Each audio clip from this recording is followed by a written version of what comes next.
My topic is error detection and correction. ఒక డేటాలో error ఉందా లేదా, ఒకవేళ ఉంటే దాన్ని ఎలా కరెక్ట్ చేయాలి, అలాగే ఎలా డిటెక్ట్ చేయాలనేది మనం చూద్దాం. ఎర్రర్ డిటెక్షన్కి formula dmin greater than t+1. Here dmin means minimum Hamming distance and t number of errors that can be corrected. So error corrected, ఒక డేటాలో ఎర్రర్ ఉంటే దాన్ని కరెక్ట్ చేయడానికి యూజ్ చేసే ఫార్ములా ఏంటంటే t = dmin - 1/2.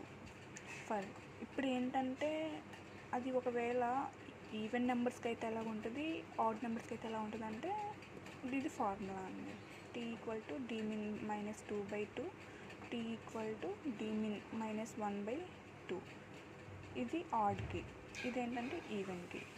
సో ఇప్పుడు for example హ్యామింగ్ code తీసుకుందాం 7,4. 7 అంటే ఏంటి, మనం n, 4 అంటే k. సో దీని యొక్క డిస్టెన్స్, దీన్నే మినిమం హ్యామింగ్ డిస్టెన్స్ అంటాం, n - k. మనకి dmin వచ్చింది. సో దీన్ని మనం dmin అనుకుంటాం. ఎర్రర్ని కరెక్ట్ చేసే ఫార్ములా t = dmin - 1/2.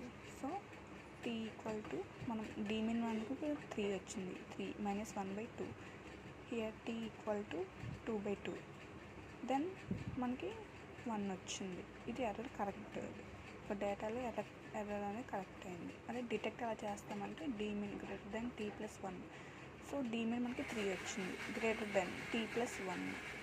మనం ఈ 1 ఇచ్చడికి పంపిస్తే మనకి 2 వస్తుంది. So 2 greater than t. ఇది ఎర్రర్ డిటెక్ట్ అయింది ఒక డేటాలో. Thank you.